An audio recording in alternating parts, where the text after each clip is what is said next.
Malam itu hujan turun perlahan, seperti bisikan rahasia dari langit yang menggigil.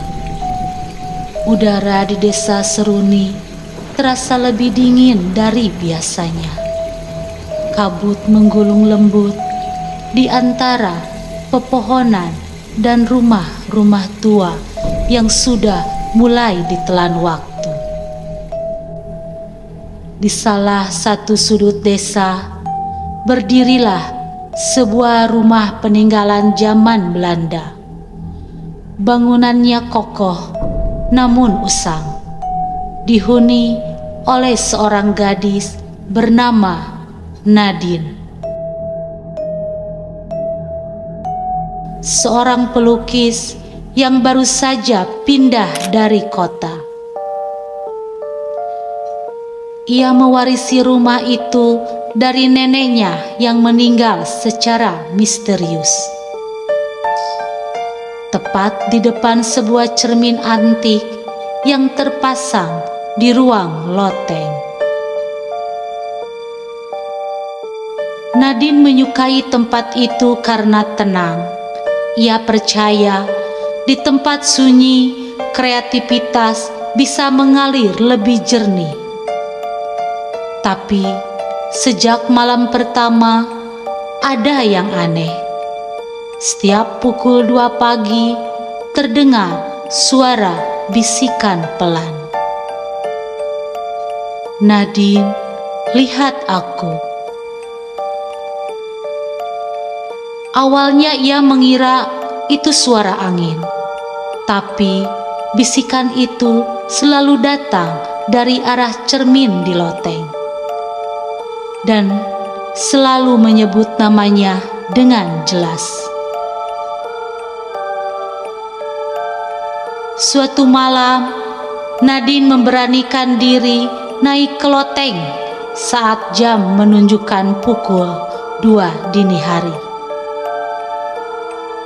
Lampu temaram menggantung di langit-langit, menciptakan bayangan aneh pada dinding kayu.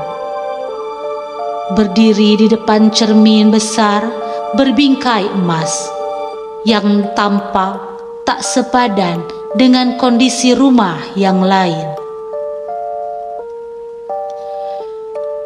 Ia menatap pantulan dirinya, tapi sesuatu membuatnya membeku. Bayangan di dalam cermin tersenyum, padahal ia tidak. Dan kemudian terdengar suara, "Kamu seperti nenekmu. Akhirnya kamu datang." Nadine mundur, tubuhnya gemetar, tapi saat ia menoleh ke belakang, tidak ada siapa-siapa. Saat ia melihat kembali ke cermin, bayangan itu telah kembali normal.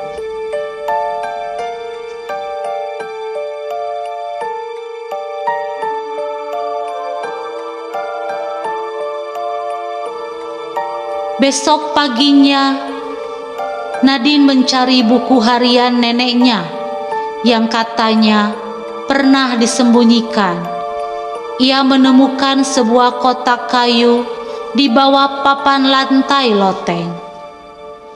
Di dalamnya ada buku tua berdebu dengan tulisan tangan neneknya.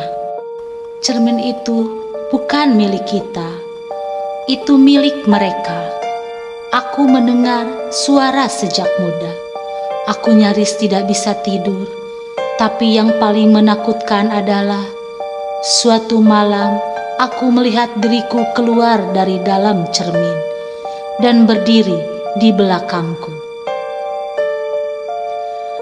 Nenek Nadine menyebut entitas itu dengan nama bayang diri. Sosok yang hanya muncul pada orang-orang yang memiliki darah keturunan keluarga tertentu, yang konon terikat perjanjian dengan cermin itu sejak zaman penjajahan. Sejak membaca buku itu, bisikan menjadi semakin jelas. Bukan hanya suara, kadang terdengar tangisan, tawa aneh, bahkan jeritan yang terputus-putus. Lukisan Nadine mulai berubah. Ia melukis wajah-wajah yang tidak dikenalnya, dengan mata kosong dan tersenyum bengkok. Suatu malam, ia bangun dan mendapati pintu loteng terbuka. Di dalamnya, cermin bersinar samar. Saat ia mendekat, ia melihat sosok dirinya di dalam cermin, tapi berlumuran noda merah. Waktunya hampir tiba, Nadine, tukar tempatlah denganku. Bayangan itu mulai bergerak sendiri, mengangkat tangan, meraih dari balik permukaan kaca. Nadine berteriak dan melempar lilin ke arah cermin. Suara jeritan terdengar dari dalamnya, lalu semuanya gelap.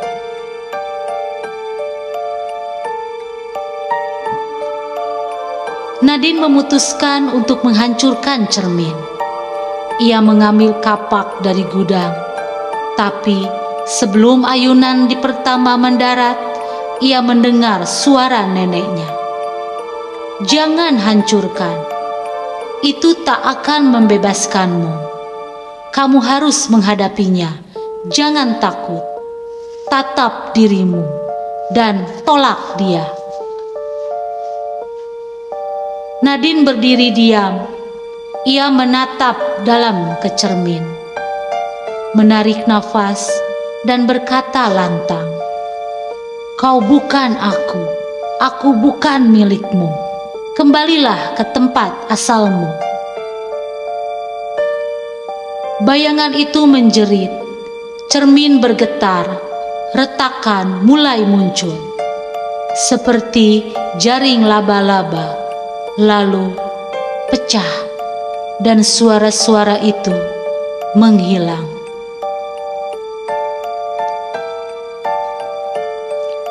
Setelah kejadian itu, Nadine merasa rumah menjadi lebih tenang.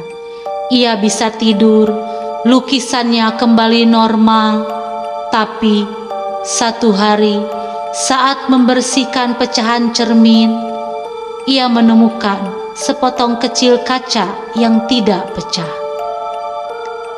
Saat ia menatap ke dalam pecahan itu, bayangannya masih tersenyum sendiri. Lalu terdengar bisikan, "Kamu pikir semuanya sudah berakhir?"